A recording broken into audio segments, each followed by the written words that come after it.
Hi everyone, my name's Jordan and welcome back to my channel.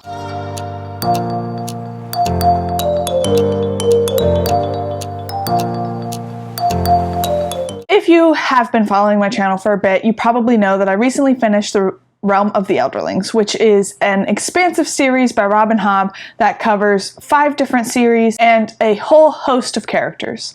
The different series are the Farseer trilogy, the Live Ship Traders trilogy, the Tawny Man trilogy, the Rainwild Chronicles, and the Fitz and the Fool trilogy. There are kind of 2 different stories happening simultaneously that we kind of jump back and forth from. So the Farseer trilogy follows a boy named Fitz, who is dropped off at this castle called Buckkeep, where they are informed that he is the bastard son of the king-in-waiting chivalry. Out of shame, the king-in-waiting flees out to a country estate and basically abdicates his position. So Fitz is raised by the stable master Burek and the king's assassin Chade. He is trained in kind of both professions.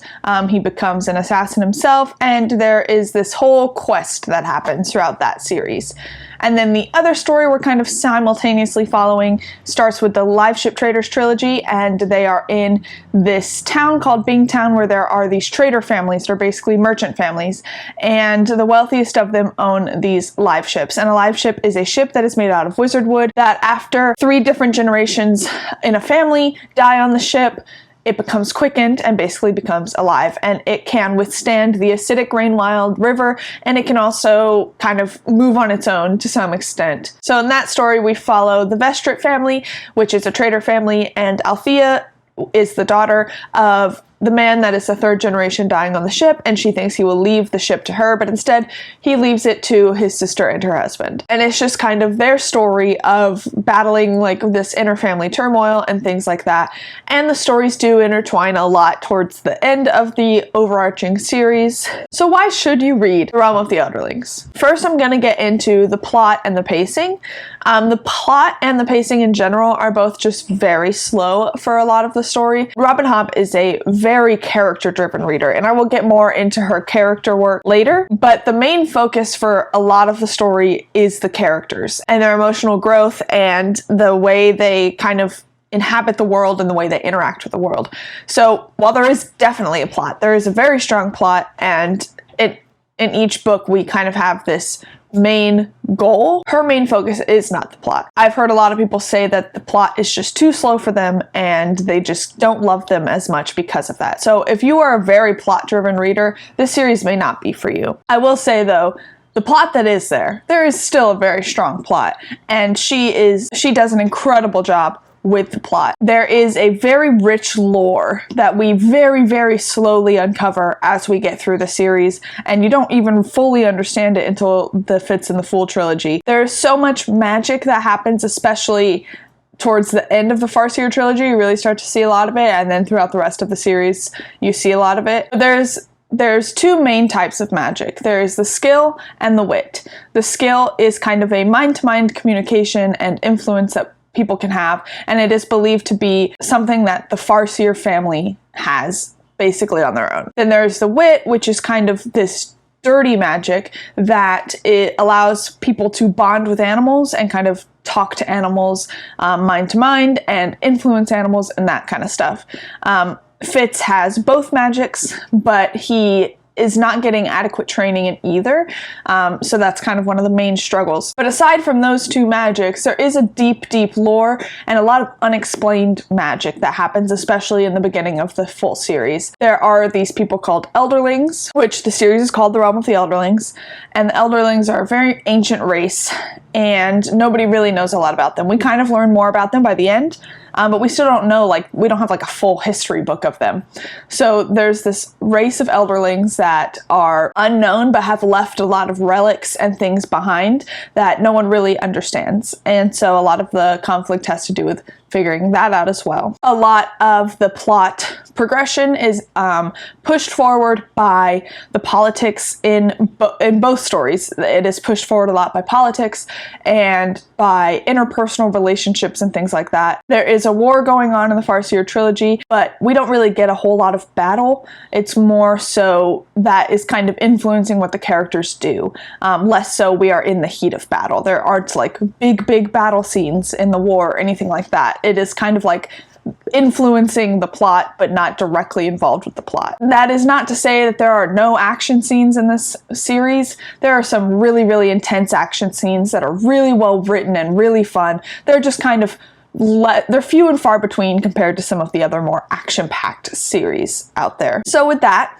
I've kind of talked about the slow plot, and now let's talk about the characters and why the plot is slow.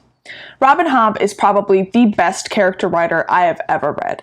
Her characters are so well fleshed out, and she shows such a mastery of character work. It is just unparalleled in fantasy, and maybe in fiction in general. So the Fitz series, which are the first, third, and fifth series, they're told from Fitz's point of view. You really, really get a very, very intimate look into Fitz's mindset and into Fitz's relationships and things like that. You see him go from a young boy to an old man, and you're with him for almost every step of the way. There are some big time jumps in between the series, but you get to be there with him through the big moments of his life, and you really feel like you know Fitz very personally, which is why whenever something sad happens to Fitz, you feel it. You feel that impact yourself because you feel like you know him so well. And then even in the Live Ship Traders trilogy and the Rainwild Chronicles, you also feel that intimate relationship with these characters, even though those are multi-POV stories,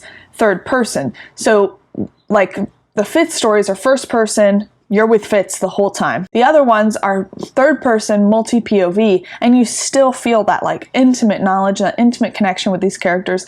And it just shows that she is a master at her craft because she can write both so well. I really loved the Live Ship Traders trilogy when I first read it, because after coming off the Farseer trilogy, I didn't love Fitz. I don't know if I even loved Fitz by the end. No, that's a lie. I loved Fitz.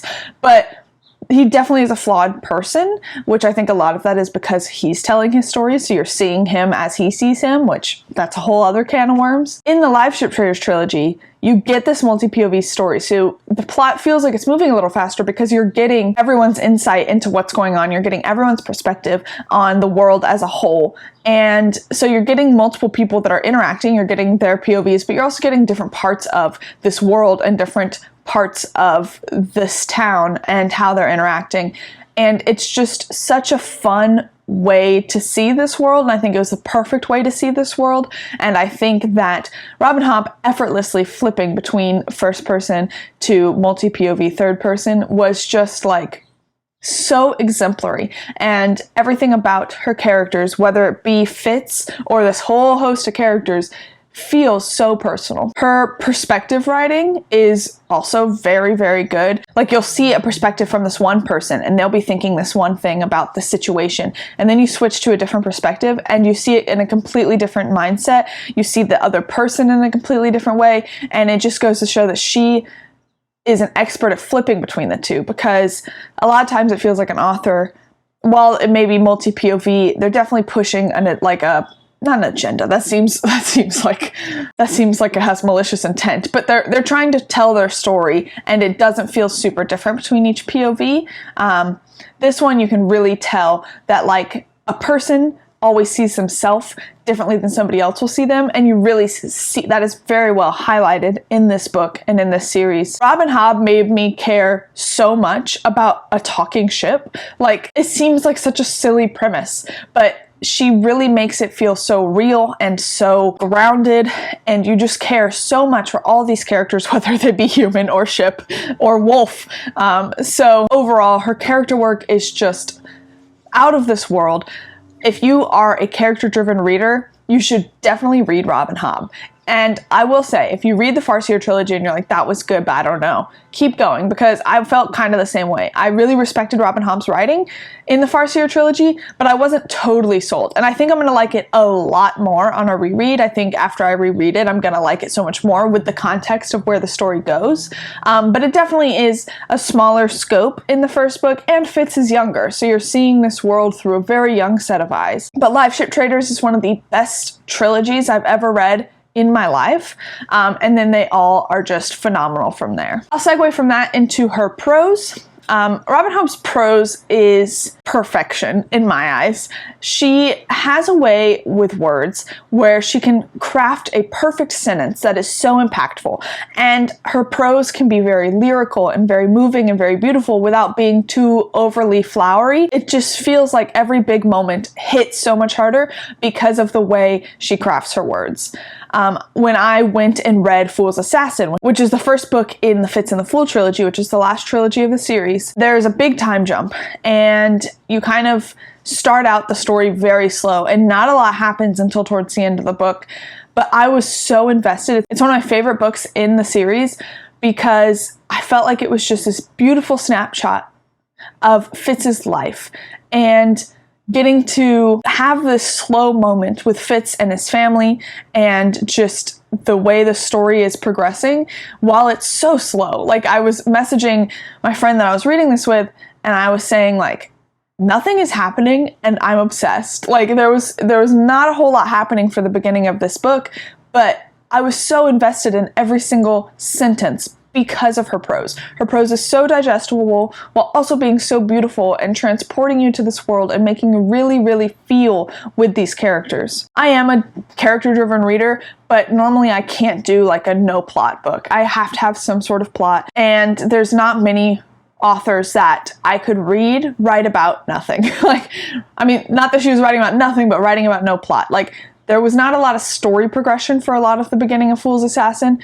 and I ate up every minute of it. Not many authors can do that, and that goes to show that she has created this relationship between the reader and Fitz, while also having such digestible, beautiful prose that just makes you want to keep reading because it just flows. Like, you're reading it and it's just flowing through, and it is beautiful. I tried to come up with a list of comparisons for, like, if you like this, read this, and honestly it was so hard because I cannot think of another series that is similar to The Realm of the Elderlings. So I'll just say, if you like character-driven fantasy and you like a slow build to a huge climax, this is the series for you. Also, we all know that I love dragons. There's dragons in this series. That's all I'll say because I don't want to spoil anything, but there are dragons. So props to that. If you like dragons, give it a read as well. So that is why I think you should read The Realm of the Elderlings. I think almost anyone will love this series. Even if you are normally a plot-driven reader, I still recommend you give it a try. Just see if you like it. It is one of the, if not the best series I have ever read.